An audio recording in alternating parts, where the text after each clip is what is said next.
novamente. Agora deixa eu me apresentar, Michele, faço curso de Direito na UFOP. Bom, vamos lá falar um pouco sobre os desafios e reivindicações. Alguns pontos já foram tratados pelos demais colegas e de forma bem breve, né? A questão muito presente nessas comunidades é a questão racial no Brasil, é lidar com preconceitos, discriminação, a exclusão, os fatores étnicos e raciais. Isso ainda é um grande problema. O principal deles é a obtenção da regularização fundiária, que são as titulações das terras. Isso é um grande problema nessas comunidades, porque essa regularização fundiária é de suma importância para a sobrevivência e para a continuidade desses povos, né? Quando você recebe essa titularização, você tem uma segurança jurídica ali daquele local, porque muitas comunidades têm a posse daquele lugar, elas vivem ali, mas não têm a propriedade. E com isso ocorrem vários conflitos, que é onde é um outro desafio também, porque esses conflitos normalmente são locais bem cuidados, com alguns recursos naturais, e aí é onde se tem, por exemplo, a questão Cerro e Paracatu, por exemplo, são comunidades, comunidades quilombolas, e convivem perto da mineração.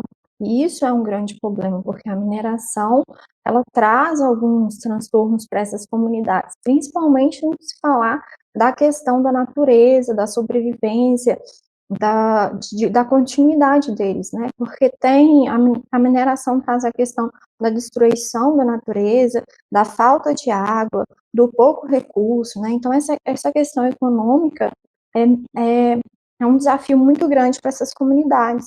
E por isso a obtenção da regularização fundiária, não só por isso, né? Mas também por isso, a regularização e titulação das terras é de suma importância, porque a partir do momento que a partir do momento que o Estado dá essa titularização das terras, tem legislação específica, inclusive de proibição de que certos empreendimentos nesses locais, certas ações nesses locais. Então, ali deve ser um território preservado, enfim. Outra questão também, um desafio muito forte, é a certificação pela Fundação Palmares, né? Nesse caso, são para as comunidades quilombolas, isso é um desafio e uma reivindicação.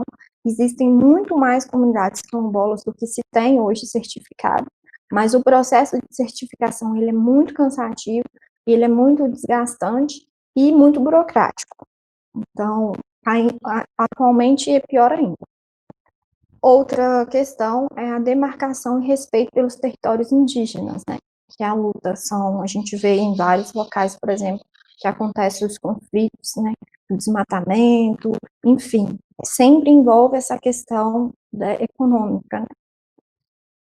A ocupação de terra por pessoas alheias, isso também é um grande fator, né? Pessoas externas aproveitam ali da humildade daquelas pessoas e se apropriam de territórios que não são deles, e isso posteriormente é muito difícil depois de você tirar essas pessoas dali, ou mesmo essas próprias pessoas trazem coisas que não são benéficas para a própria comunidade, então se criam vários conflitos ali, né? Tem questão da seguridade e efetividade dos direitos, que é uma coisa a gente ter toda a legislação que garante, que fala, olha, vocês têm direito a isso e tal. Outra coisa é a efetivação desses direitos. E é isso que essas comunidades lutam, buscam, né? É muito difícil e poucos são aqueles direitos que são de fato efetivados pelo poder público, que é uma grande carência de ações do poder público. Aí entra na questão da falta das políticas públicas. Tem outro desafio, né, são constantes lutas por igualdade, reconhecimento, ampliação e efetivação dos direitos, a busca pela melhoria na qualidade de vida, isso é extremamente importante, essas comunidades buscam essas melhorias, precisam e têm esse direito, e para isso elas o tempo todo vivem lutando para obter isso. A necessidade de ações efetivas e políticas públicas por parte do governo. Uma das reivindicações deles é a preservação das tradições e costumes, né, sem parar no tempo. Isso, eles querem melhoria, mas isso não quer dizer que com isso eles vão deixar para trás todo o costume, toda a tradição, né? A questão de melhoria de qualidade de vida, de dignidade da pessoa humana mesmo. Um desafio é a falta de acesso à saúde, educação, saneamento básico, esporte, cultura, lazer, água potável, entre tantos outros, né? A busca da harmonia entre o antigo e o novo, né? Isso é um desafio também, porque hoje a gente tem muito do êxodo rural, né? Muitos jovens saem, vão procurar melhor qualidade de vida na cidade, nas grandes cidades e tal, e ficam mais os antigos nessas comunidades, então tem esse embate, né, do como manter o antigo, como conciliar, harmonizar o antigo e o novo, né, sem que nenhum sobressaia ao outro, mas vivam harmonicamente. Os direitos humanos, né, dessa questão de ser visto, respeitado, entendido como diferente e aceito socialmente, o grande número de comunidades quilombolas certificadas pela Fundação Palmares, em contrapartida a poucas comunidades quilombolas regularizadas pelo INCRA. Antigamente, esse processo ocorria a partir do momento que a Fundação Palmares certificava uma comunidade, automaticamente essa comunidade já ia para o processo, iniciava-se o processo no INCRA. Hoje em dia, não. Hoje em dia, a Fundação Palmares certifica e, posteriormente, a própria comunidade vai buscar essa regularização no INCRA, que é muito difícil, porque não necessariamente esses povos têm o acesso às devidas informações, quais são os procedimentos, o que tem que ser feito. Isso é um grande desafio para obter essa regularização. E tal ação dificultou ainda mais isso, né? Outro desafio é a degradação ambiental, que cai novamente nessa questão econômica, né? A questão dos interesses, a questão de como que isso, né, envolve muito o território, como que isso traz alguns transtornos para essa comunidade, e uma grande reivindicação deles, de manter ali a natureza, de se manter naquele território. E também um desafio é a falta de infraestrutura, que isso complica muito a vida de alguns povos. Bom, é isso. Bem, meu nome é Ana Luísa, eu sou aluna do curso de Engenharia Urbana na UFOP, e nessa etapa da apresentação, neste momento, eu vou falar um pouco sobre alguns dos impactos da pandemia da Covid-19 nas comunidades tradicionais quilombolas. Para iniciar essa fala, eu gostaria de ressaltar que muitas das questões apontadas aqui, elas, né, nesse quadro, durante essa apresentação, elas não surgiram com a pandemia, mas elas foram evidenciadas ou agravadas nesse período, né, nesse último ano, e algumas dessas questões em função da pandemia. Eu vou ser breve em alguns tópicos, até porque a gente já tratou deles de alguma forma, mesmo que não necessariamente relacionado diretamente à pandemia, pelos nossos colegas. E, para isso, eu dividi, né, em alguns aspectos desses impactos, sendo sociais, ambientais e, na sequência do quadro, culturais, políticos e alguns outros. E eles ocorrem não de maneira isolada, e a maioria desses itens aqui presentes, eles estão relacionados entre si, né? Não necessariamente faz parte aqui de uma questão ambiental, que ele não é social, ou que ele pode ser social, econômico, e assim, e outros. Então, para começar, uma das questões sociais é a falta de assistência médica, e isso, né, está diretamente relacionado com o adoecimento e o não tratamento dessa população, principalmente em função da doença da Covid-19. A falta de internet e de acesso a linhas telefônicas e, por consequência, isso tem como consequência a dificuldade de acesso a auxílios governamentais, como, por exemplo, o auxílio emergencial, que acaba, de certa forma, sendo negado a essa população quilombola pela falta de acesso à internet, em função também de alguns outros elementos que eu vou citar.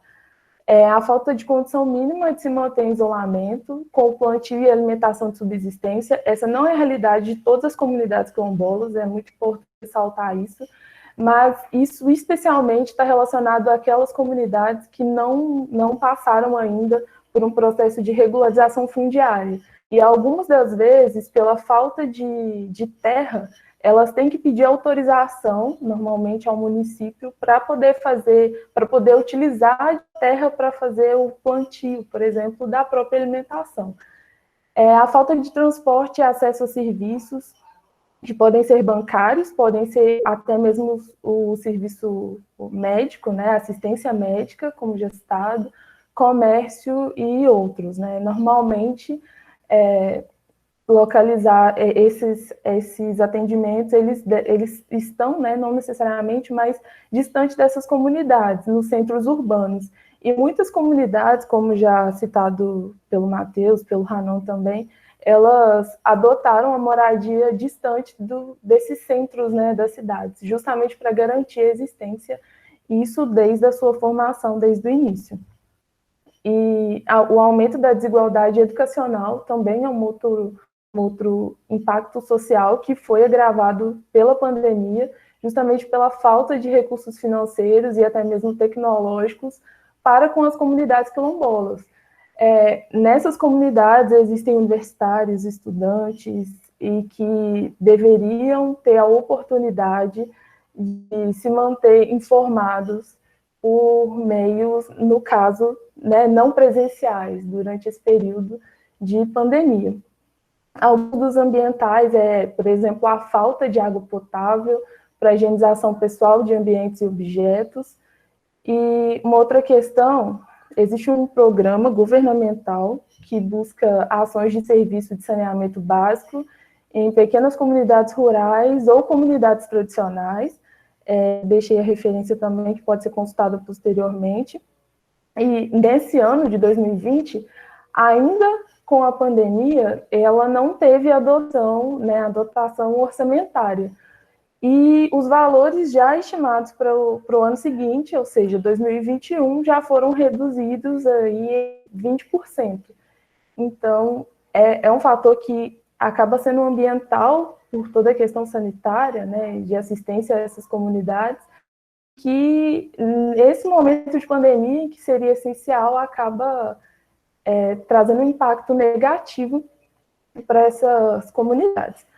Em termos de fatores de impactos econômicos, existe um contexto, também já citado pela Michelle, sobre pela Michelle, pela Kátia também, sobre esse aumento do conflito agrário de terra, e que ele está diretamente relacionado, né, a toda essa questão territorial que já foi dita.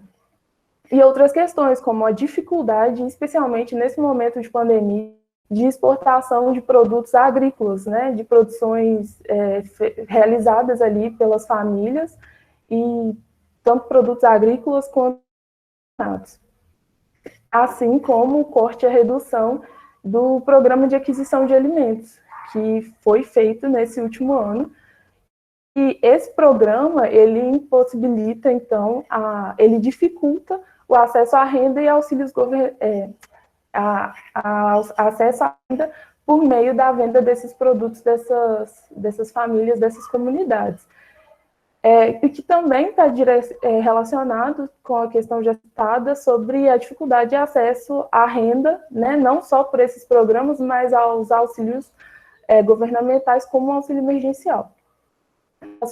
E também outras atividades que essas comunidades podem realizam ou possa vir a realizar.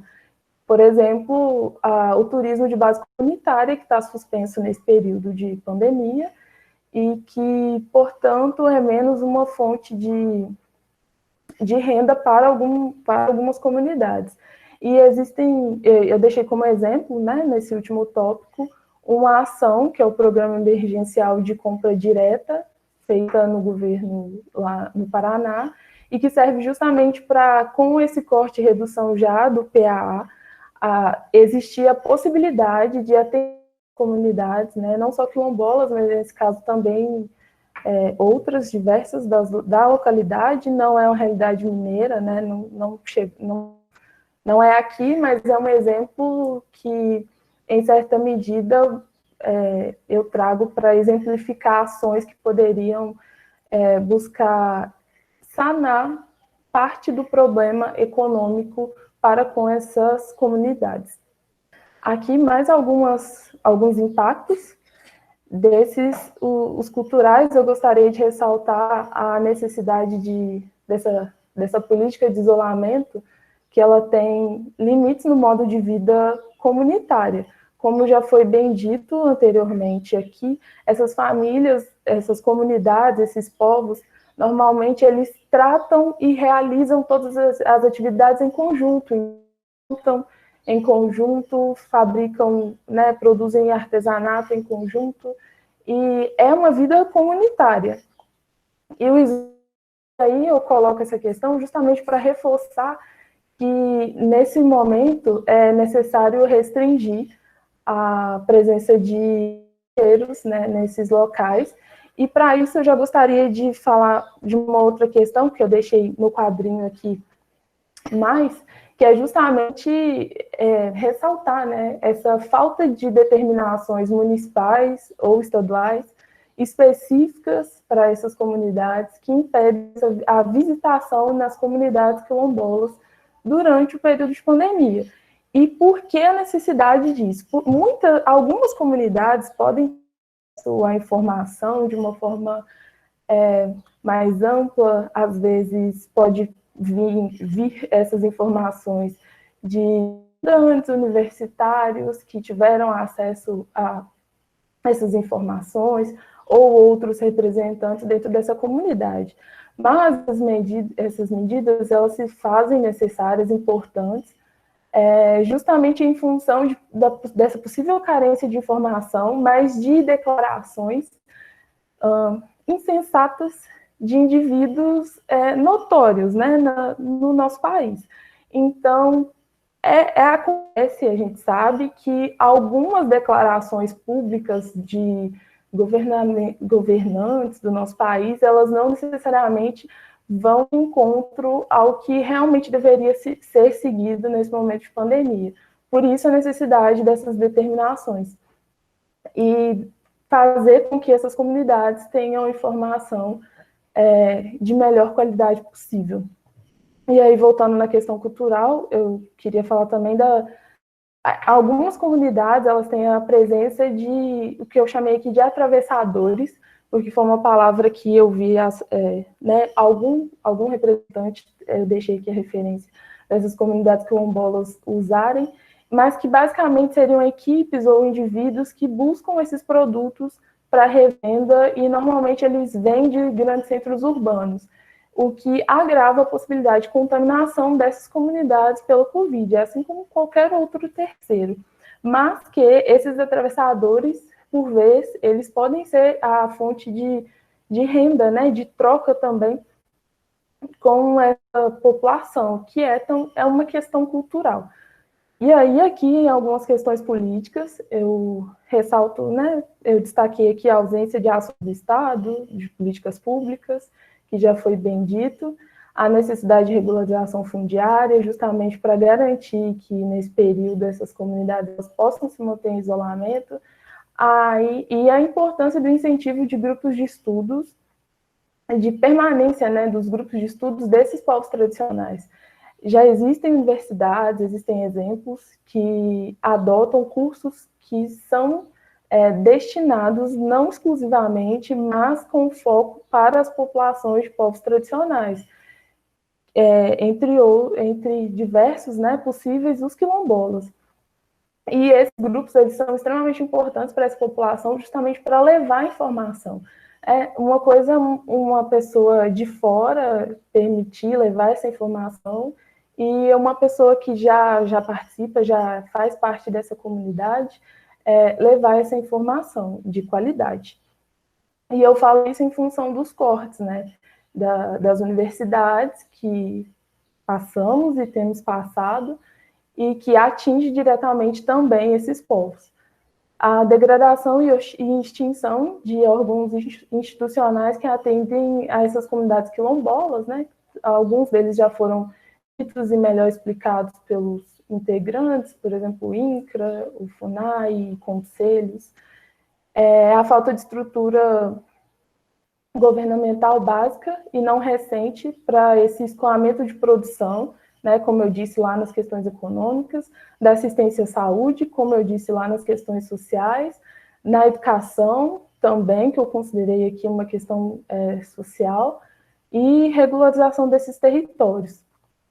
Além de outros processos, né, que ameaçam constantemente esses povos e esses territórios, e que nesse momento de pandemia, não por acaso a gente tem recebido notícias, mas como eu disse no início, não são problemas, né, que nasceram com a pandemia, mas que se agravaram, se tornaram notórios nesse momento. E por fim, eu gostaria então de lembrar que que esse assunto não se esgota aqui. Com certeza, muitos desses impactos eles vão ser diagnosticados com mais riquezas de detalhes com o passar do tempo, né? Com o passar da pandemia, acredito que vão existir relatórios, ou pelo menos espero que exista, né, que se façam estudos participativos com essas comunidades, com esses povos, para poder identificar esses impactos e resolver também os problemas, né, para com essa população. Então, gente, finalizando, né, a apresentação aqui da aula coletiva sobre comunidades e povos tradicionais, nós temos aqui as referências bibliográficas, né? Tem alguns dados retirados do SEDEF, do site do Planalto, do Sindicato dos Professores, da UFMG, do site da UFMG, entre tantos outros aqui do site da Fundação Cultural Palmares, da Comissão Pro Índio, entre outras referências bibliográficas.